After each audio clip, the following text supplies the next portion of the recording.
부자들이 들려주는 돈과 투자의 비밀. 부자들은 돈을 위해 일을 하지 않는다.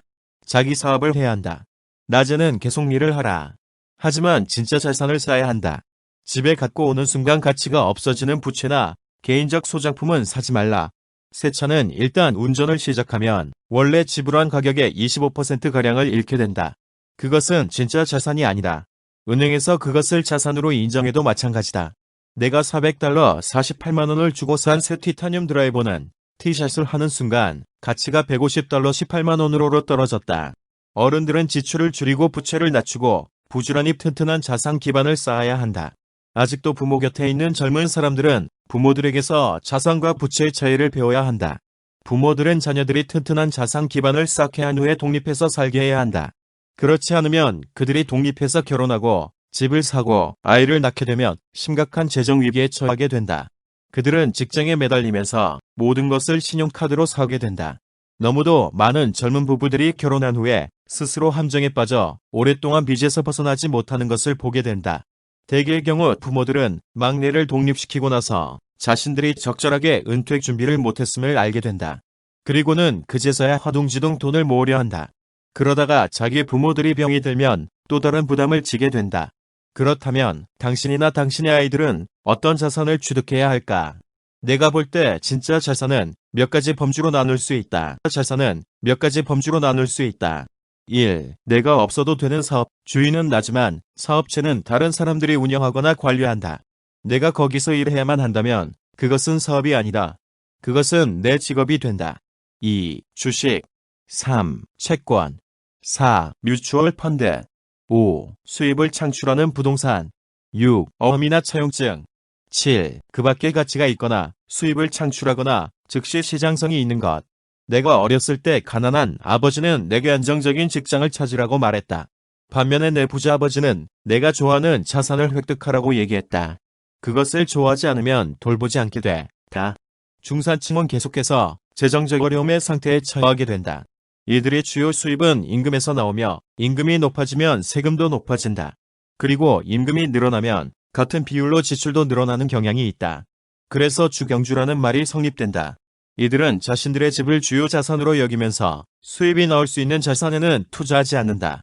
중산층이 계속해서 재정적 어려움의 상태에 처하게 되는 이유는 수입과 지출을 나타내는 수입계산서와 혹은 손익계산서 그리고 자산과 부채를 나타내는 대차 대조표 왼쪽편의 자산 상자는 아주 적고 오른쪽의 부채 상자가 전체를 차지하여 임금으로 받은 소득이 지출로 모두 빠져나가는 나타나가기 때문이다. 집을 투자로 여기고 임금이 오르면 더 큰 집을 사거나 더 많이 소비할 수 있다는 이런 사고방식이 빚에 짓눌린 오늘날의 사회를 초래했다. 소비가 늘어나는 이런 과정 때문에 사람들은 빚을 더 지고 재정적으로 더 불확실한 상태에 처한다. 정기적으로 승진이 되거나 임금이 올라도 결과는 늘 똑같다. 이것은 빈약한 금융교육에서 비롯되는 위험성 높은 삶이다. 정말로 비극적인 것은 초기에 돈에 대한 교육을 제대로 받지 못했기 때문에 일반적인 중산층이 위험에 직면해 있다는 것이다. 이들이 경제적인 자유에서 사는 게 아니고 안전하게 사는 이유는 돈에 관한 지식이 부족하기 때문이다. 그리고 투자할 자본이 많지 않기 때문이다. 이들에게는 부채만 잔뜩 입고 수입을 창출하는 진짜 자산은 없다. 대개 이들의 유일한 수입원은 직장에서 받는 급여이다.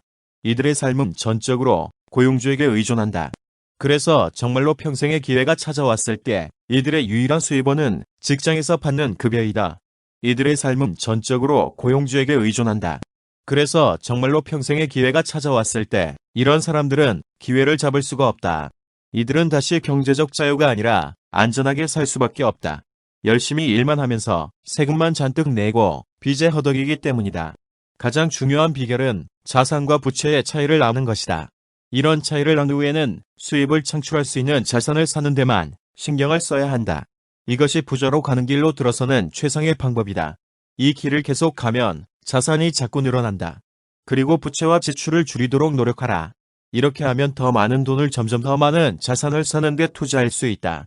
조만간에는 자산이 아주 튼튼해져 100%에서 무한대에 이르는 수익을 줄 수도 있는 투자, 5천 달러 600만 원의 투자가 100만 달러 12억 이상으로 불어날 수도 있는 투자 말이다. 이는 중산층이 너무 위험한 것으로 보는 투자이다. 하지만 투자는 위험한 것이 아니다. 단지 돈에 관한 교육과 지식이 부족해서 사람들을 너무 위험한 상태로 몰아넣은 것이다.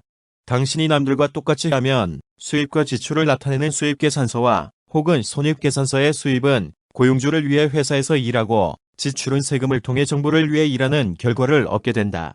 그리고 자산과 부채를 나타내는 대차대조표 상자를 보면 자신에게 일하게 하는 자산은 텅텅 비어있고 마지막으로 융자를 해주는 은행을 위해 일한다고 그려져 있다. 부채란의 상자 크기는 월급봉투 수입상자 크기이다. 한 달 중 10일을 쉬면서 20일 일하여 16일을 지출하고 4일 것만 남는다. 이것은 연봉의 80%인 9.6개월을 지출하고 있는 365일 중 48일 것만 저축하는 것. 가장 중요한 비결은 자산과 부채의 차이를 알고 수입을 창출할 수 있는 자산을 사는 데만 신경을 써야 한다. 이것이 부자로 가는 길로 들어서는 최상의 방법이다. 이상은 로버트 기요사키의 책을 읽고 깨달음입니다. 포스트스크립트. 돈이 일하게 하는 수입형, 연금형 부동산 소액 투자에 대한 궁금한 점이 있으시면 댓글로 남겨주시고 부동산, 금융, 재테크, 원금 불리기, 특히 부동산 특수물건 경매로 세후연 수익률 35.6%로 10억 만들기 재테크 전문가 상담이 필요하신 분은 아래 전화번호로 연락주시면 친절하게 무료 컨설팅을 해드리겠습니다. 강남부저 따라잡기 재테크투자연구소 상담번호 010-9645-7080. 그럼 또 다음 시간에 또 만나요. 행복한 부자 되세요. 감사합니다.